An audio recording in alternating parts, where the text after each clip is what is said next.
I know you got started in wrestling really recently, and you got started in wrestling kind of because of the COVID pandemic, right? Yeah, That was the driving 100%. force. Well, yeah.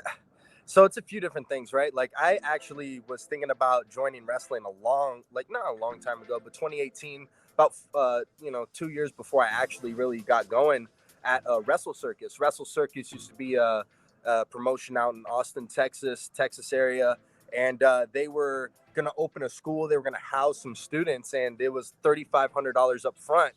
And come to find out, the school never came about. Like it wasn't even a thing. So had I given the $3,500, I was literally $400 short.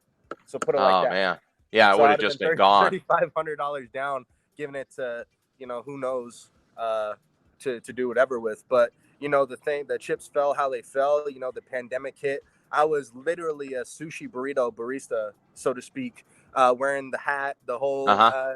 "may I, hello sir" kind of thing, and of course, I'll never forget the date, March 17th, 2020. I went to work.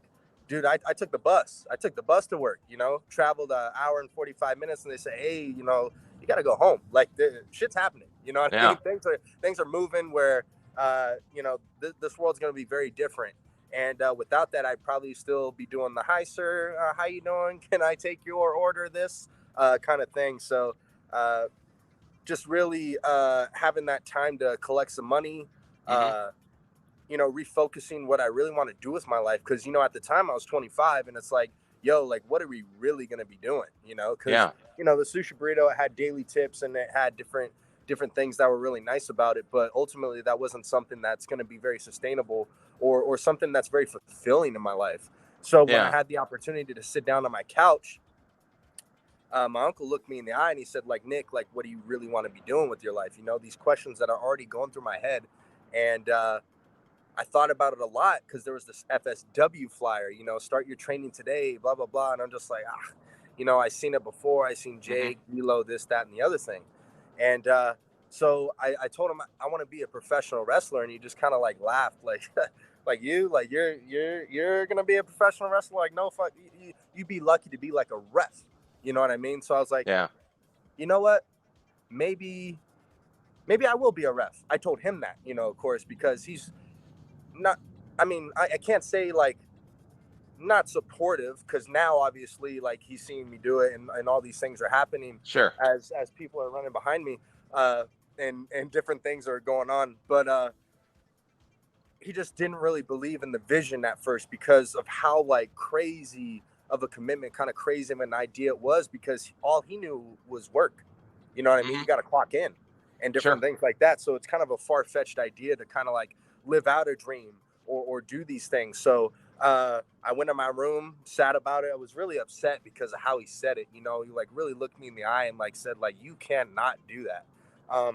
Which maybe before in earlier Nick history, not Nick Hmm. Zander, but Nick history, like it probably would have been true.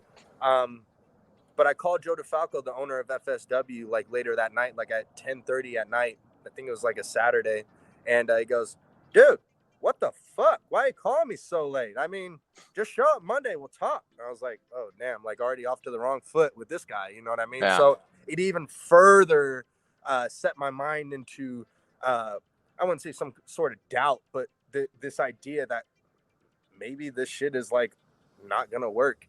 Although I did show up Monday, Hmm. uh, Joe DeFalco was trying to sell me on the idea, like I'm just like, dude, I'm here to get in the ring. Like, what are you talking about? I see Yeah. I'm Tom already saying Howard, yes. I see Zoe Stark. At the time, Lacey Ryan in the ring, so Uh I'm huh. like ready to fucking go. Like, this is the same, professional wrestler who wrestled Taya Valkyrie at the Mecca I was at.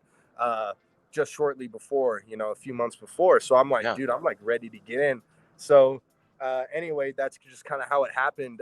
He really didn't have to sell me on much. I immediately gave him that first month's money and off I went.